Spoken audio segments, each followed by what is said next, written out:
Salmo 42. Renato já orou?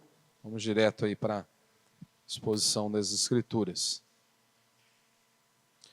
O título diz, anseio por Deus. Inclusive, muitas pessoas vão citar alguns versos destes salmos, como por exemplo o verso 1, assim como a corça anseia pelas águas correntes, também minha alma anseia por ti, ó Deus. Eles citam como se fosse algo meio que poético, Se fosse algo meio que uma linguagem mais poética, de amor, tudo isso, Mas você vai perceber aqui que, de acordo com o contexto, Davi ele não está usando essa linguagem poética e romântica. Pelo contrário, quando ele usa este símbolo da corça, ele está mostrando justamente o desespero, por exemplo, de uma presa que está sendo ali perseguida, E é isso que ele está dizendo. Ele pega esse contraste, ele pega este exemplo da corça e aplica à sua vida.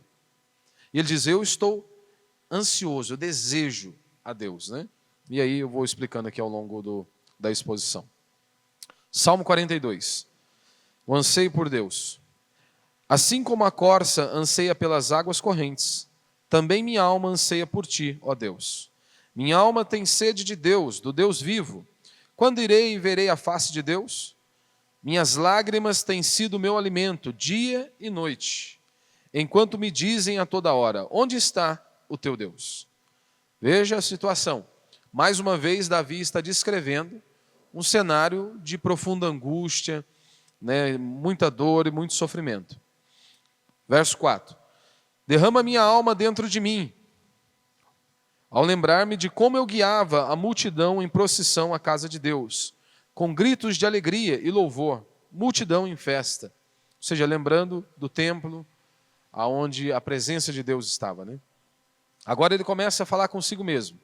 Por que estás abatida, ó minha alma? Por que te perturbas dentro de mim? E ele mesmo responde, espera em Deus, pois ainda o louvarei, minha salvação e meu Deus. Minha alma está perturbada dentro de mim. Por isso me lembro de ti, nas terras do Jordão, no Hermon e no Monte Mizar. Lembro de ti quem? Falando, eu lembro de Deus, eu lembro do Senhor. A minha alma está perturbada dentro de mim, por isso eu me volto ao Senhor, me lembro do Senhor, porque é de ti que vem, obviamente, o meu socorro, o meu refúgio.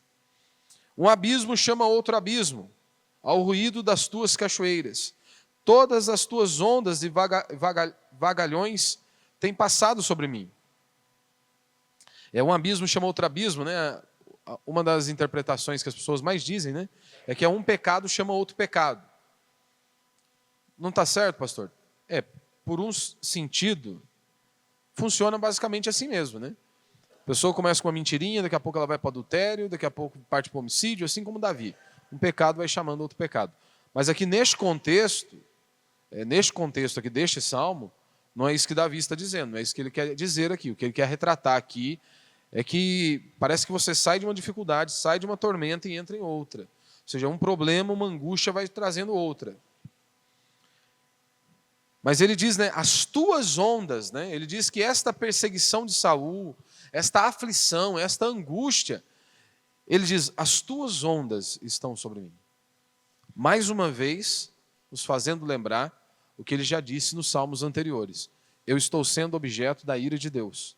Eu estou sendo alvo da ira de Deus, da disciplina, do ensinamento de Deus. Verso 8. Contudo, durante o dia, o Senhor me concede a sua bondade. Durante a noite, o seu cântico está comigo. Esta é a minha oração ao Deus da minha vida. Digo a Deus, minha rocha, por que te esqueceste de mim? Por que ando lamentando por causa da opressão do inimigo? Meus ossos se esmigalham quando os meus adversários dizem sem cessar, onde está o teu Deus? O que ele está dizendo aqui no verso 10 é o seguinte, quando as pessoas dizem que Deus me abandonou, ou questionam o agir de Deus, o cuidado do Senhor, isso me traz uma angústia tão grande que eu sinto isso no meu próprio corpo, Ou seja, dizer que Deus me abandonou, dizer que Deus não está cuidando, ou que Deus não existe, E aí, mais uma vez, aqui no verso 11, ele diz, Por que estás abatida, ó minha alma? Por que te perturbas dentro de mim?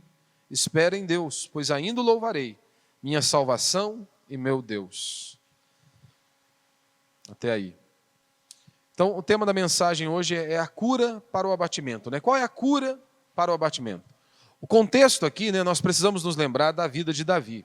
Davi é aquele garoto, né, que cuidava da ovelha de seus pais, que defendia a ovelha de seus pais. Ele realmente executava a sua missão, protegendo leão, urso. Ele estava ali para cuidar daquelas ovelhas e fazia de forma bem feita.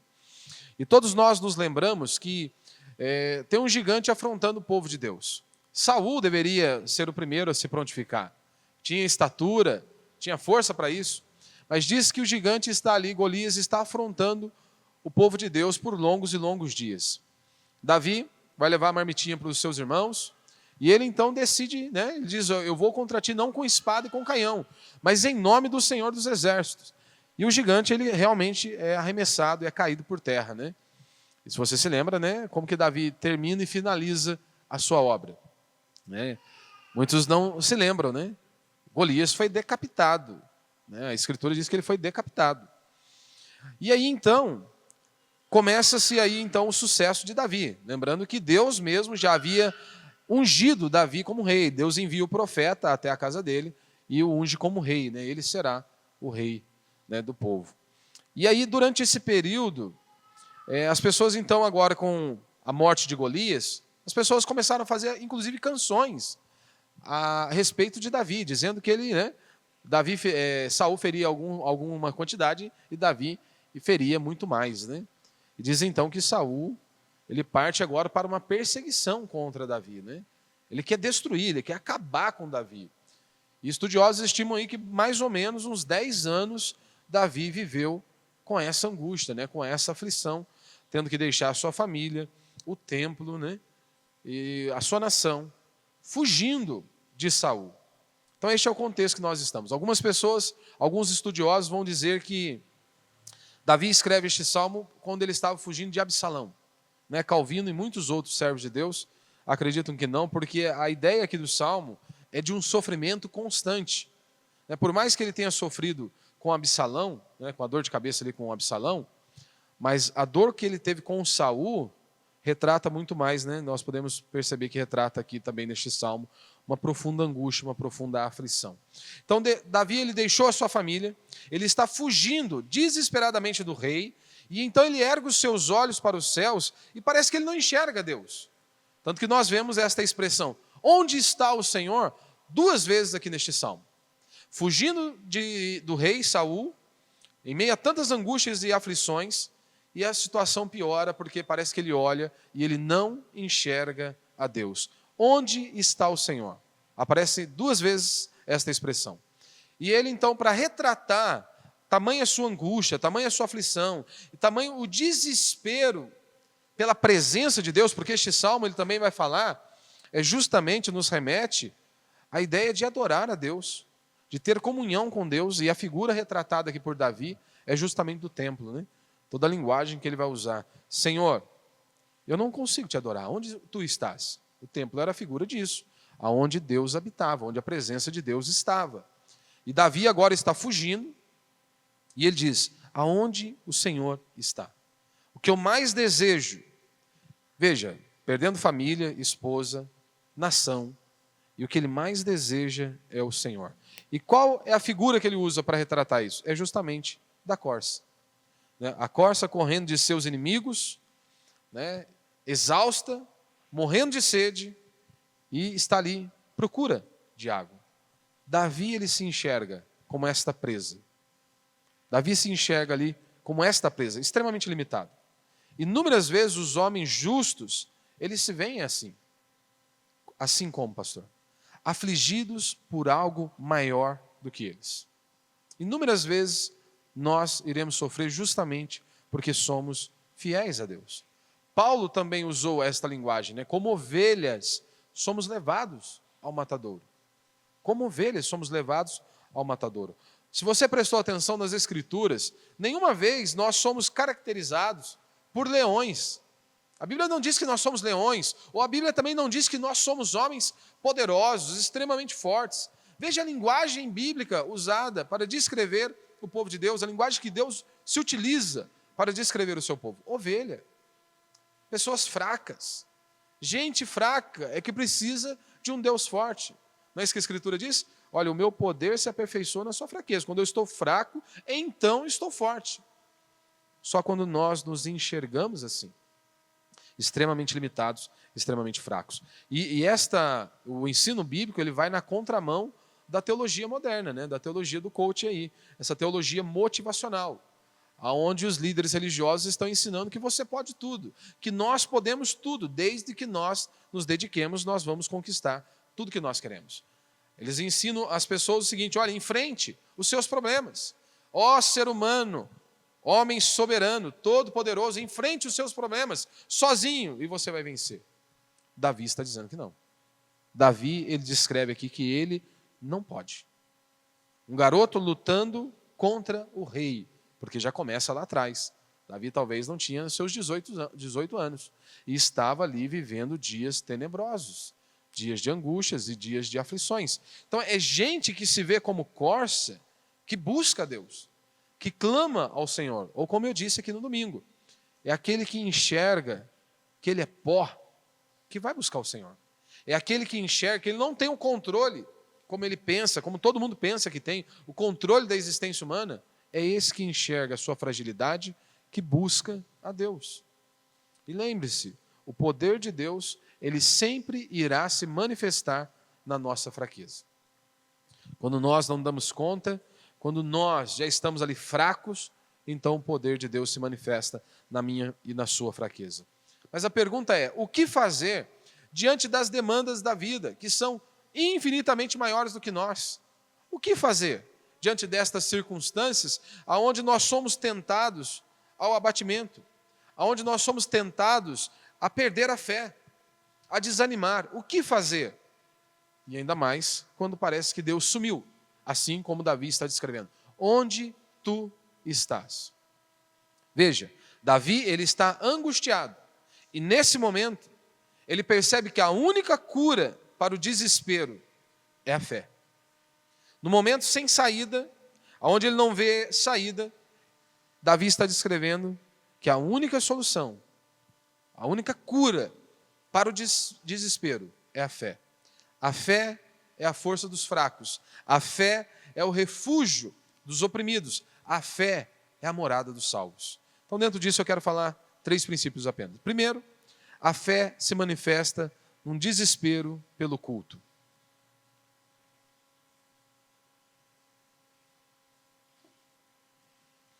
Nós vivemos em dias, dos desigrejados, onde eles acham que podem servir a Deus, viver como igreja, sem estar juntos com os irmãos, junto com os outros filhos de Deus, adorando a Deus.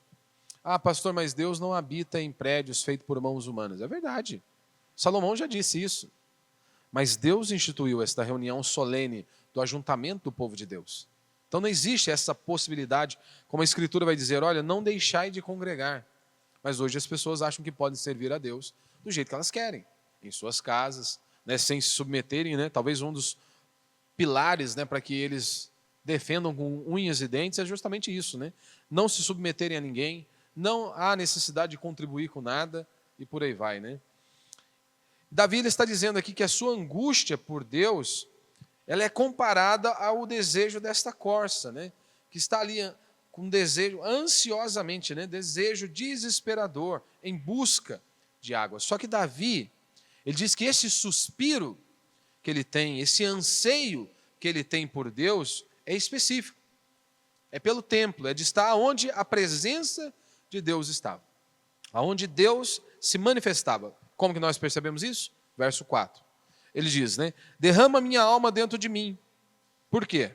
Estou com angústia, estou aflito, ao lembrar-me de como eu guiava a multidão em procissão à casa de Deus, com gritos de alegria e louvor, multidão em festa. Eu estou angustiado, estou aflito, porque eu não consigo executar isso. Eu não consigo conduzir o povo mais à casa de Deus, ao templo, onde as pessoas iriam adorar a Deus, servir ao Senhor. Então ele diz que tem um pesar, tristeza ao se lembrar do culto, aonde ele iria adorar a Deus juntamente com os outros. Calvino, comentando sobre isso, ele diz: Davi não fala simplesmente da presença de Deus, mas da presença de Deus em conexão com certos símbolos, ou seja, com rituais, sejam os sacrifícios, sejam os pães, seja o templo. Ele sempre liga a presença de Deus a isso. No verso 6, por exemplo, ele diz: a minha alma está perturbada dentro de mim, por isso me lembro de ti, nas terras do Jordão, no Hermon e no Monte Mizar. Ou seja, parece que Deus está distante, mas eu lembro do Senhor. Ou seja, pelo fato de estar exilado, ele diz que o Senhor está longe. Ou seja, mas eu não esqueci de ti. Eu estou buscando ao Senhor, eu estou clamando ao Senhor em busca deste refrigério. Com isso ele associa a presença de Deus ao templo. E Calvino, também comentando sobre isso, ele diz: estou agora vivendo em condição de exilado, como se Davi, escrevendo ali a situação de Davi, banido do tabernáculo, e pareço mais um estranho em relação à casa de Deus. Ou seja, não estou mais podendo adorar a Deus lá no templo, na casa do Senhor. Mas isso não me impedirá de meditar sobre Ele e recorrer-me a Ele. Ou seja, mesmo estando distante do templo, mesmo não podendo estar no templo adorando a Deus, isso não impede de eu buscá-lo, de me prostrar diante dEle e trazer a memória. E ele diz, quando verei a face do Senhor? Quando irei e verei a face de Deus? Ele diz no verso 2, Aí talvez você esteja se perguntando: pastor, mas Deus não está em todos os lugares? Deus não está em todos os lugares? Sim, Deus está em todos os lugares. Então, como a corça sedenta por água, Davi está dizendo: assim é minha alma sedenta pela revelação do Senhor. No culto, onde a palavra é exposta, no templo, onde é exposto a Escritura. Então, estar no templo era estar face a face com Deus. Como diz o Salmo 27, no verso 4. Ele dizendo: uma coisa peço ao Senhor e a buscarei, que eu possa morar na casa do Senhor todos os dias da minha vida, para contemplar a beleza do Senhor e meditar no seu templo. Ou seja, eu quero estar no templo para ver o Senhor. Eu quero estar no templo prostrado diante do Senhor. E mais uma vez, Deus habita em prédio feito por mãos humanas? Claro que não. Mas Deus habita na comunidade de discípulos que se reúnem para adorá-lo, para cultuá-lo. Não é isso que a palavra de Deus nos ensina? Não é isso que Jesus nos ensinou? Aonde 2 ou mais se reúnem no meu nome, eu estou no meio deles. Ou seja, então Deus não habita neste prédio, ou em qualquer outro prédio. Mas quando nós nos reunimos como igreja, como filhos do Senhor, como servos do Senhor, há sim bênção de Deus sobre as nossas vidas. Como a Escritura diz, há sim o fator espiritual desta reunião instituída pelo próprio Deus. Mas aí quando nós voltamos a esta questão de Davi: Senhor, parece que tu está distante, eu não estou vendo o Senhor. Pastor, mas a natureza não proclama a glória de Deus? Sim, a natureza proclama a glória de Deus, como nós já estudamos aqui, se não me falha a memória, no Salmo 19. Diz que os céus proclamam a glória de Deus. Então, a natureza, ela provê o suficiente para que o homem saiba que existe um Deus. Porque é impossível você olhar para a natureza, você olhar para a criação e dizer que isso veio do nada, ou que veio de uma explosão. Então, é impossível. Então, a natureza, ela provê o suficiente para que o homem saiba: existe um Criador, existe um Deus. E assim, então, torna todo ser humano indesculpável. Por isso que não vai haver desculpa no dia do juízo. Eu não sabia que Deus existia. Eu não sabia que existia um Criador. Que Deus vai dizer: a criação testifica isso. É impossível que você olhe para algo tão complexo e dizer que isso veio do nada. Paulo, em Romanos capítulo 1, do verso 18 ao verso 20, ele diz: a ira de Deus se revela do céu contra toda impiedade e perversão dos homens, que detêm a verdade pela injustiça. Ou seja, eles sufocam. Deter aqui é isso, sufocar. Porquanto o que de Deus se pode conhecer é manifesto entre eles, porque Deus lhes manifestou. Ou seja, está visível.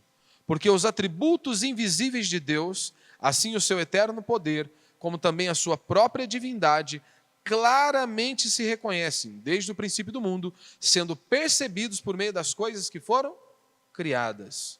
Ou seja, então a criação reflete exatamente isso, a glória de Deus. Por isso ele diz: tais homens são por isso, indesculpáveis. Ninguém vai poder dizer, eu não sei, eu não sabia que Deus existia, eu não sabia que existia um Criador. Ninguém poderá dizer, eu não sabia que Deus existia. Ah, ninguém me falou. Ah, o índio no meio do mato, não sei quem lá na roça da roça da roça. Todos são indesculpáveis. A natureza provê recurso o suficiente para condenar, para a condenação, ou seja, a revelação para condenar, não para salvar. Porque veja, se nós olharmos apenas para o sol, você pode supor que existe um Criador, que existe um Deus, que existe um Senhor. Mas você não pode supor que esse Criador, ele salva pessoas pela graça. Então, só olharmos para a criação não vai nos trazer essa salvação, mas traz o suficiente, prover recurso o suficiente para que o homem seja declarado condenado, culpado perante o tribunal de Deus, né? Mas a pergunta é, Paulo vai dizer ainda em Romanos 3, né? Então, qual que é a vantagem do judeu para um gentio? Porque Paulo estava dizendo, desde o capítulo 1 até o capítulo 3, até o verso 20 do capítulo 3, que todos são indesculpáveis perante Deus. Judeus e gentios, todos carecem da glória de Deus, todos carecem da presença de Deus. E aí Paulo, como um bom pregador, como um bom orador, ele já se antecipava nas objeções. Então ele está dizendo que o judeu é pecador, que o gentio é pecador, e aí então Paulo diz no verso 1 do capítulo 3, né? Qual é, pois, a vantagem do judeu? Porque eles poderiam dizer isso, já que todos estão condenados, já que todos estão debaixo da ira de Deus, qual que é a vantagem de ser judeu, então? Ora, Deus não deu a sua palavra a nós, Deus não entregou a sua palavra a nós, Deus não se revelou a nós, Deus não nos garantiu a vida eterna, a salvação. Aí Paulo faz essa pergunta, qual, pois, a vantagem do judeu? Qual a utilidade da circuncisão? E ele diz, muita, sobre todos os aspectos. Principalmente porque aos judeus foram confiados os oráculos de Deus, ou seja, a palavra de Deus. A palavra de Deus. Então é claro que, assim como Davi está dizendo, olha, no templo, e assim como o salmista vai descrever também no Salmo 73, como eu vou citar aqui daqui a pouco, que lá no templo ele era edificado, lá no templo os olhos eram abertos, ou seja, por meio das escrituras. Nós precisamos da palavra de Deus. Porque homens com mente brilhantes, né, como Platão, que era um gênio, né, todos reconhecem isso, mas que também falou absurdos, né? Absurdos tipo, né, olha, se você foi uma má pessoa, depois quando você voltar, pode ser que você volte aí como um cachorro, né, como alguma outra coisa, como um outro animal, alguma outra coisa aí. Você foi tão ruim nesta vida que você vai sofrer na próxima, né? Não apenas isso, né, vai dizer, olha, temos que extinguir a família. Um homem com uma mente brilhante, um gênio, e falou absurdos. Ora, se ele fez isso, imagine nós. Imagine nós. Portanto, é no culto que nós temos a revelação maior da glória de Deus por meio das Escrituras. É no culto, por isso que a importância de frequentarmos uma igreja bíblica, onde a palavra de Deus é exposta com fidelidade, porque é por meio dela que nós somos edificados. Não é por meio de gritaria, não é por meio de rolar e cair e babar no chão. É por meio da exposição da palavra de Deus. É isso que sustenta a todos nós, todos os dias da nossa vida. Ou seja, é por meio da exposição das Escrituras que nós também conhecemos a Deus. Não há outro meio de você conhecer a Deus se não for por meio das Escrituras. Então, portanto, é no culto que nós temos a revelação maior da glória de Deus por meio da exposição de sua palavra, né? Então, Davi ele está no exílio. E do que ele mais sente falta? Da família. Veja o que ele descreve aqui. Ele está ali, fugindo. Do que ele mais sente falta? Da sua casa, do dinheiro. Não, ele diz que é da casa de Deus. É de poder adorar a Deus, poder cultuar a Deus. É isso que ele descreve. Em meio a tantas angústias, em meio a tantas percas, o que eu mais sinto falta é da casa de Deus, de poder adorar a Deus. E ele diz que suas angústias, elas se resolvem onde? No culto, no templo. Não é para nós hoje, é no culto, onde a palavra é pregada. No Salmo 73, se você se lembra, né, o salmista diz, quase me resvalaram os pés, ou seja, quase que eu desviei. E ele vai explicar o porquê. Ao ver a prosperidade dos ímpios e o sofrimento dos santos, do justo, né? Ou seja, ao ver o ímpio prosperando e ver o justo sofrendo, isso quase me levou a cair da fé. Quase que eu desviei da fé. Mas ele diz, até que entrei no templo. Até que entrei no santuário de Deus e atinei, olhei para o fim deles. É isso que ele diz no verso 16, né? No Salmo 73, verso 16, ele diz o seguinte: quando me esforçava para compreender isso, achei que era uma tarefa muito difícil para mim, até que entrei no santuário de Deus. E então compreendi o destino deles. Ou seja, até que eu vi, olhei, entrei no templo, meus olhos foram abertos, e eu então olhei para o fim deles. Por mais que eles prosperem, eles não são nada. Por mais que eles possam ter muito dinheiro, muitos bens, muitas propriedades, eles são como pó. E aí então isso acalmou o coração dele, né? Davi está dizendo que ele quer ouvir o Senhor, que ele quer ouvir ao Senhor. Por isso a importância, né, de uma pregação expositiva, onde você vai para o texto, você medita no texto, e não é aquilo que nós queremos ouvir, né? Por isso que é maravilhoso, porque você não tem como você escolher o que você vai pregar. O pastor não tem como ele escolher o que ele quer pregar, ou os assuntos que ele mais gosta.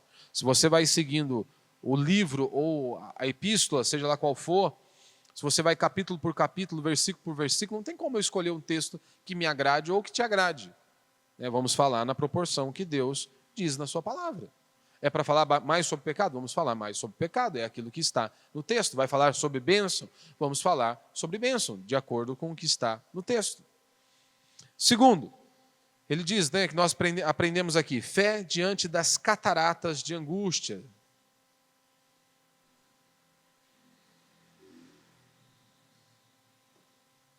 Veja as linguagens, né?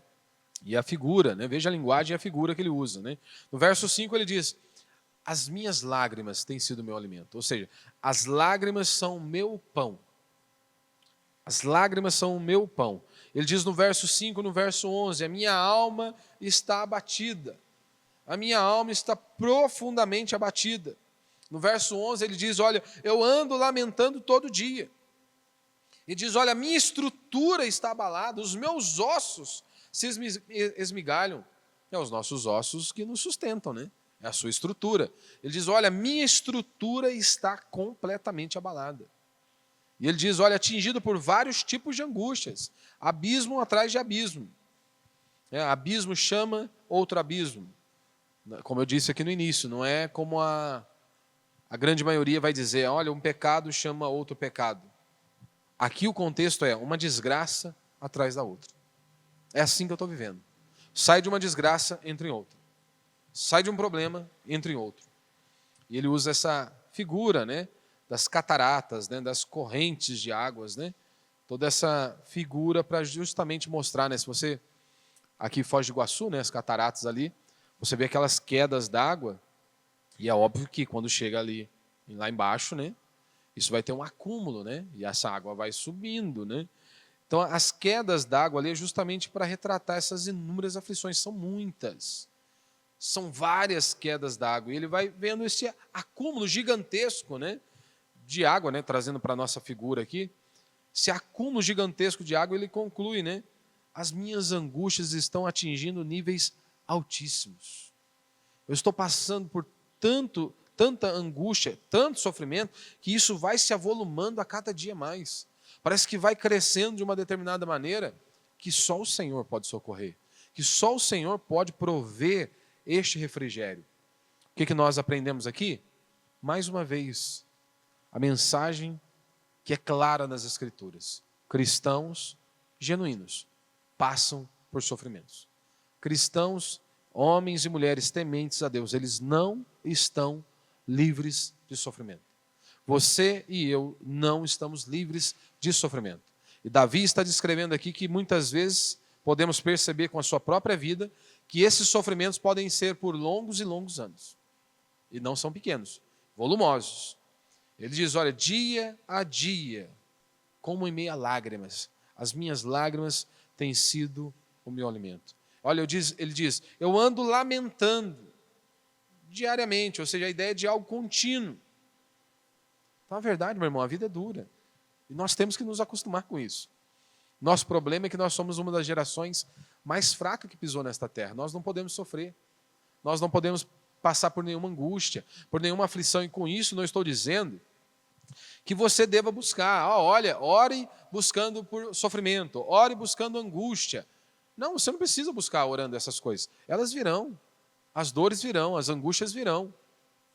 Isso faz parte da nossa existência. Mas nós somos um povo que não podemos sofrer. Somos uma geração que temos uma aversão a todo tipo de sofrimento. E nas Escrituras isso está intimamente ligado com o povo de Deus. Não é porque somos filhos de Deus, que somos povo do Senhor, que nós estamos livres de passarmos por sofrimentos. E muitas vezes sofremos justamente porque tememos ao Senhor, porque somos fiéis ao Senhor. E isso pode também levar longos e longos anos nesta vida, neste sofrimento, muitos sofrimentos. O interessante é que Davi ele vê essa maldade de Saul, e não apenas de Saul, mas de seus inimigos, ou seja, essas cachoeiras, ele diz, as cachoeiras de Deus, as tuas cachoeiras, ou seja, as águas são do Senhor. Ou seja, como que a ira de Deus, ele vê a ira de Deus o punindo e o disciplinando, constantemente. No Salmo 39, no Salmo 40, não foi isso que ele escreveu? Eu estou sendo objeto da ira de Deus. Ou seja, ou Deus está me punindo, ou Deus está me disciplinando, Deus está tratando comigo. Deus está tentando me mostrar algo. Ou seja, essa foi a faculdade de Davi, aguentar as torrentes de água, ou seja, os sofrimentos, as enormidades da vida, as aflições, as angústias. E assim também deve ser comigo, com você. Você sai de um sofrimento hoje, amanhã será outro. Essa é a verdade. Passaremos pouco tempo nesta vida, aonde levaremos dias tranquilos. A maior parte desta vida, enquanto nós estivermos neste mundo, é de angústia, é de aflição, é de dor. Esta é a realidade. Essa é a situação do homem. Terceiro e último princípio aqui para a gente encerrar. Fé é sempre o melhor remédio para o abatimento. Fé é sempre o melhor remédio para o abatimento. Você nota que ele começa, o Salmo, dizendo, conversando consigo mesmo. Por que está abatida, ó minha alma? Espera em Deus. Por que está abatida? E ele diz, espera em Deus. Confia em Deus. E essa talvez seja uma das expressões repetidas de maneira exaustiva nas Escrituras. Esperar, confiar. E uma das coisas talvez mais difíceis para nós, que queremos tudo para ontem. Começamos a orar hoje e queríamos a resposta para ontem. Deus não trabalha dessa maneira. Deus não trabalha assim. Deus ele tem o jeito dele trabalhar, não somos nós que ditamos a regra para ele. Mas ele sempre está trabalhando. É o que a Escritura diz de maneira muito clara, que Deus sempre está cuidando do seu povo, que Deus sempre estará ali sustentando, guiando e guardando o seu povo. Então ele diz, está abatida. Por que está abatida? No final do Salmo ele faz a mesma pergunta. Por que está abatida, ó minha alma? Espera em Deus. Ou seja, ele conversa consigo mesmo. Ele para, examina, reflete. Não é isso que Paulo diz quando ele vai tratar da ceia? Examine, pois, o homem a si mesmo. Muitas vezes nós já perdemos isso. De examinar a nossa vida, de olhar a nossa vida à luz das Escrituras. Paulo vai dizer que a fé ela vem pelo ouvir. A fé vem de onde? De ouvir. Ouvir o quê? A palavra de Deus. Ouvir o que a Escritura diz. Ou seja, por isso a importância de abrirmos a palavra de Deus, lermos a Escritura, orarmos a Deus, estarmos prostrados diante do Senhor. E Davi ele foi instruído nas Escrituras. Um judeu ele tinha um conhecimento, Falando de modo geral, um judeu ele tinha um conhecimento das Escrituras, diferente do crente hoje. O crente hoje ele não conhece a Escritura. Mal sabe achar um versículo nas Escrituras. Mas um judeu, de modo geral, eles conheciam muito bem o Antigo Testamento. Principalmente a Torá. Eles tinham um conhecimento preciso ali. E por que esse conhecimento é tão importante? Davi ele foi instruído nas Escrituras. Davi sabia das histórias de livramento do seu povo. Davi já conhecia E ele já sabia o quanto Deus já havia operado na vida do seu povo. Então, com ele não seria diferente. Deus iria prover o livramento. Deus iria trazer, prover o recurso, a saída. Era isso que ele estava dizendo. Ou seja, quando tudo era contrário, o Senhor estava operando na vida do seu povo. Você se lembra? Moisés está com um povo. Que povo era esse? Um exército? Bem armado? Bem estruturado? Não. Escravos. Escravos que estavam ali com um exército mais poderoso dos seus dias na sua cola. Não tinha saída. De repente Deus abre uma saída. Deus operou. Abriu o Mar Vermelho. Eles viram. O que Davi está dizendo é isso, a importância, né? Ele sabia das histórias de livramento, ele sabia que Deus sempre cuida do seu povo. E é o que eu e você também precisamos saber. E precisamos não apenas saber, mas confiar. Mesmo que tudo esteja ao contrário, ou de pernas para o ar, Deus continua cuidando do seu povo. Ou seja, o Salmo aqui, mais uma vez, ele não termina com um final feliz. Ou assim, com o problema solucionado. Mas ele termina cheio de fé, cheio de esperança. Ou seja, o que Davi está dizendo, olha, enquanto o livramento não vinha ou não vem, ele está dizendo, Deus está me consolando. É isso que ele diz aqui. Enquanto o livramento não vinha, Deus me dava o seu consolo. Né? Ele diz que de dia ele via a bondade de Deus e o Senhor cuidava também de noite. Quando não via o livramento da mão de Saul, de seus inimigos, Deus ainda estava provendo refúgio e refrigério ao seu servo. Ou seja, o consolo em meio às tormentas. Ou seja, em meio a toda essa correnteza de aflições, a graça de Deus está com ele. Como ele diz aí no verso 8, né? Contudo, durante o dia o Senhor me concede a sua bondade. Durante a noite o seu cântico está comigo. Esta é minha oração ao Deus da minha vida. Ou seja, em meio às correntezas, às correntes de aflições, mesmo que os problemas não foram solucionados, ele diz, Deus continua provendo refrigério. Deus continua provendo refúgio e consolo ao seu filho. Mas tudo isso lembrando daquilo que Deus já havia feito. Enquanto eu não vejo o livramento, eu vejo o consolo. Eu desfruto do consolo, do cuidado do Senhor. Então o Salmo ele não termina com um final feliz, mas ele termina com um final de fé. O problema não estava resolvido, mas Davi estava resolvido. Como ele diz, né? Porque está abatida, ó minha alma, porque te perturbas dentro de mim. Espera em Deus, pois ainda o louvarei, minha salvação e meu Deus. Por mais que o problema, a angústia e a aflição estavam diante dele, Saul estava na cola, ele diz, o Senhor está cuidando de mim. O coração dele acalmou-se em Deus, porque ele conhecia o Senhor. Ele sabia, Deus vai prover o recurso, Deus vai prover a saída, Deus vai prover o livramento. E o mesmo acontece com todos aqueles que creem no Senhor. Por mais que muitas vezes nós estejamos enfrentando inúmeras adversidades, inúmeras tormentas, inúmeras torrentes, você precisa se lembrar, Deus sempre cuidou do seu povo. O povo do Senhor nunca está sozinho. Ele sempre provê a saída. O que nós temos que fazer é esperar, confiar. Assim como ele está dizendo, espera em Deus. Ou seja, confie em Deus. Para vencer o abatimento, para vencer o desânimo, fé. Fé em Deus. Fé que o Senhor sustenta e traz o livramento e tudo aquilo que o seu povo precisa. Amém? Vamos ficar de pé, vamos orar a Deus.